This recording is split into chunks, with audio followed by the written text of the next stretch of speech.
खुशी, ये नंबर 27-25 क्या है?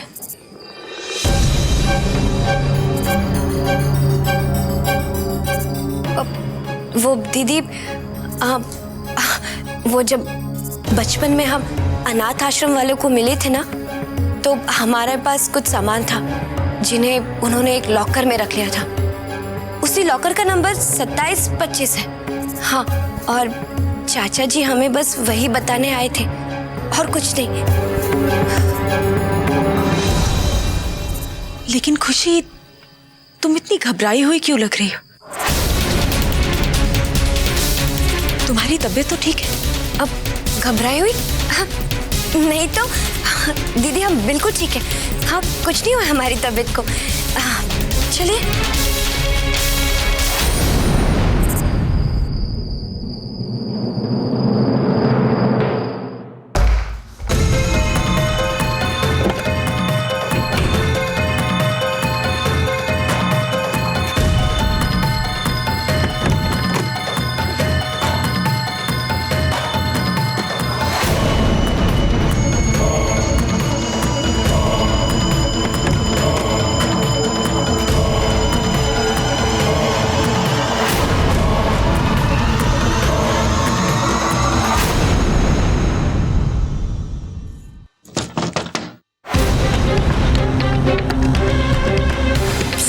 कौन आ गया?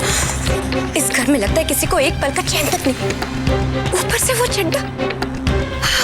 क्या करूं उस चड्डे के बच्चे का, कुछ समझ में नहीं आता। अगर ये 27-25 वाली बात इस घर में किसी को बता दी तो फिर तो मेरी सारी मेहनत चौपट हो जाएगी।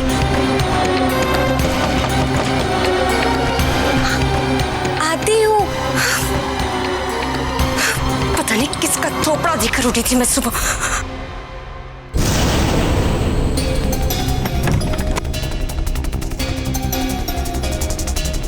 साला आज का दिन ही खराब।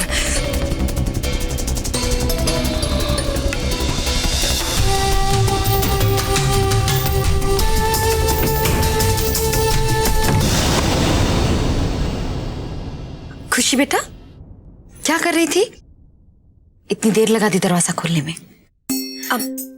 वो माँ जी, दरअसल माँ जी आप आइए ना, आप पहले अंदर तो बैठिए।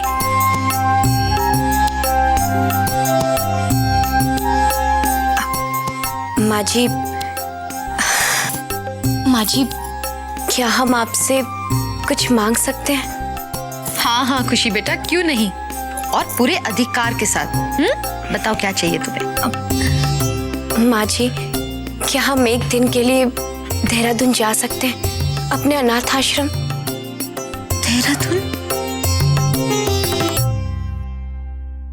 लेकिन खुशी बेटा, अब तो तुम्हारे पास माँ भी है और फिर ये घर परिवार भी तुम्हारा है, तो तुम्हें वापस अपने अनाथ आश्रम में जाने की क्या जरूरत है?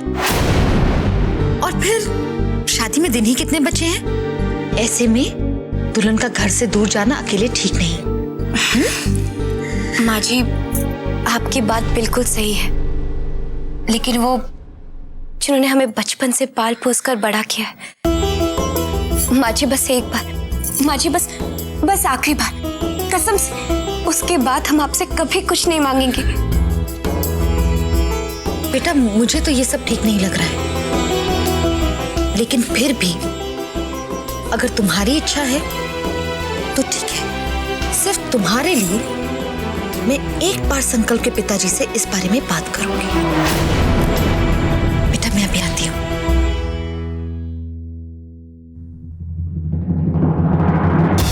अब घर से बाहर जाने के लिए भी पहले अर्जी देनी पड़ेगी। उफ, ये घर है या सरकारी दफ्तर? पता नहीं जाने की परमिशन मिलेगी भी या मुझे कोई और रास्ता निकालना पड़ेगा।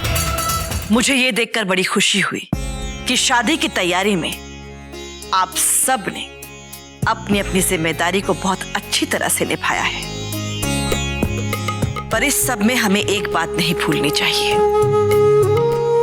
कि खुशी की जिम्मेदारी भी हमारी है। कहने का मतलब ये है कि लड़के वाले भी हम हैं और लड़की वाले भी हम ही हैं।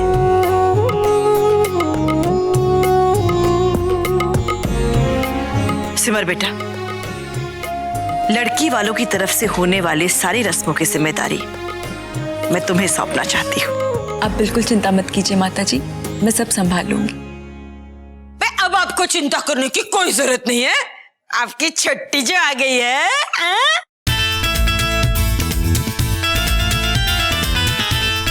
अरे मौसी जी,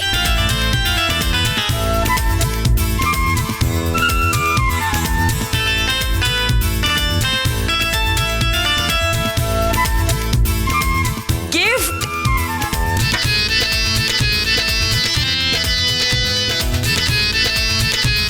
मौसी जी,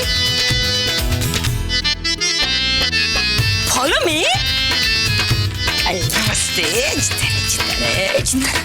अरे मौसी जी, आप इतनी जल्दी आ गई?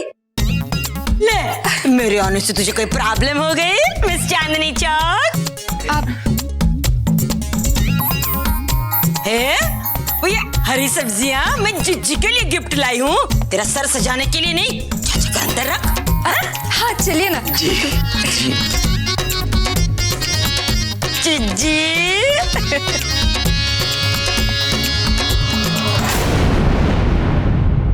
जिज्जी, जिज्जी, जिज्जी, भाई मैं तो जानती हूँ कि आपने मेरे बिना कितना अकेला फील किया होगा। है?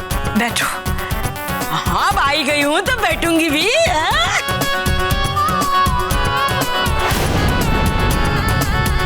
जिज्जी, देखा मैं आपके लिए पर्सनली कितनी बढ़िया बढ़िया सब्जियां लाई हूँ, अपने खेत से ऐसे चुन चुन कर लाई हूँ। हाँ।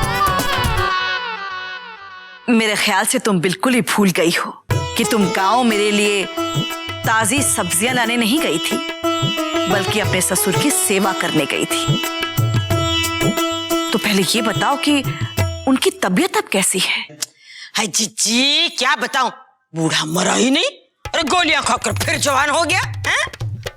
जिज्जी, लगता है मेरा एक्सपायरी डेट लिखवा कर ही नहीं आया, और ऊपर से कहता है कि अभी वसीयत नहीं करूंगा। अगर मेवा नहीं तो सेवा किस काम की? फ्लैट मरा। बस तभी मैंने सोच लिया कि ऐसे लालची के लिए मैं भला अपनी जिज्जी को हमारी करुणा के बेटे की शादी छोड़कर यहाँ क्यों रहूं? फौरन चली आई। जिज्जी, आप बिलीव नहीं करोगी भाई, पूरे रास्ते में शादी के बारे में ही सोचती रही। अरे भाई, आप लोग बिल्कुल फिक्र मत करना, अब मैं आ गई हूँ ना, भाई शादी की तैयारियों का पूरा बोझ मैं अपने इन कंधों पर ले लूंगी। समझने वाली बात है भाई, आजकल की लेटेस्ट टीवी सीरियल टेप्स की शादियां कैसी होती है वो तो मैं ही जानती हूँ। अब देखो ना, ये डेकोरेशन कैसा होगा, हम सब कौन से ब्यूटी पार्लर में जाएंगे, और साड़ियां जिज्जी, भाई मैं तो कहती हूँ साड़ियां तो आगरे से ही आएंगी, एकदम डिजाइनर टेप। एक मिनट मौसी जी, माफ कीजिएगा, लेकिन मेरे बेटे की शादी है तो ये भी मुझे ही तय करने दीजिए कि मेरी होने वाली बहू क्या पहनेगी।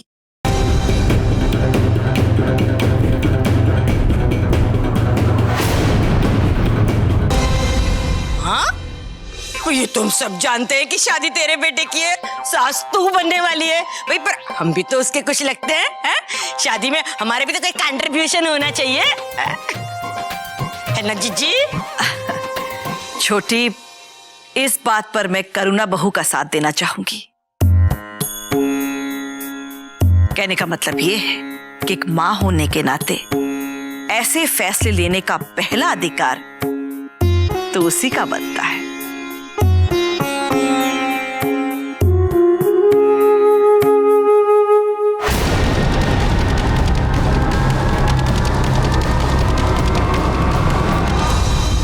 ये बात गलत है जिज्जी, भाई आप सब जानते हैं कि मुझसे बेहतर कोई शादी की तैयारियां कर ही नहीं सकता ना।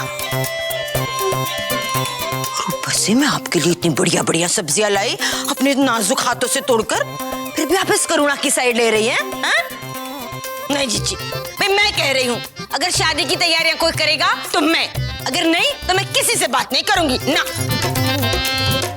छोटी, छोटी सुनो।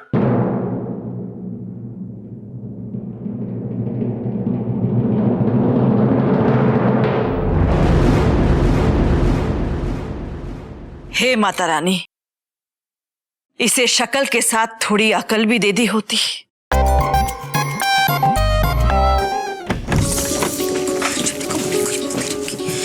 अब बस यही कसर बाकी बची थी। अरे मेरे बेटे की शादी में सब कुछ तय करने चली थी वो मौसी जी, बड़ी आई है। बिकानी शादी में अब्दुल्ला दीवाना। माँ जी, वो सब तो ठीक है, लेकिन हमें बड़ा अजीब लग रहा है। मौसी जी का अपना घर, अपना पति होते हुए भी वो यहाँ इस घर में, ऐसा क्यों माँ जी? क्या कोई मजबूरी? मजबूरी? कोई मजबूरी नहीं है खुशी बेटा, ये तो सिर्फ माता जी के लाड प्यार का नतीजा है, जिन्होंने बिना बात के ना उन्हें अपने सिर पर चढ़ा के रखा हुआ है। इसीलिए तो अपने पति को घर पर छोड़कर जब देखो माता जी के साथ चिपकी रहती है, और बातें तो ऐसे करती है जिससे कि ये घर उन्हीं का हो। समझती क्या है अपने आप को? इस मनोरंजन मौसी जी का मेरे को कुछ इंतजाम करना होगा।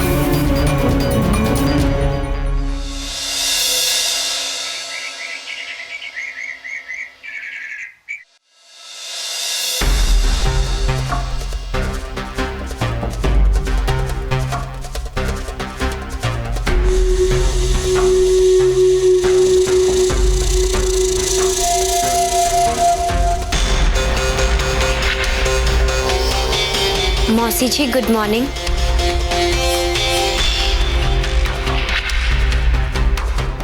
Good morning.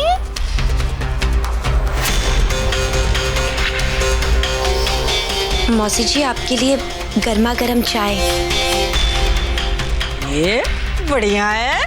कोई समझने वाले तो समझ ही जाते हैं कि मैं हीरोइन टेप्स हूँ, तो बेटी तो मेरे लिए बनती है, हैं?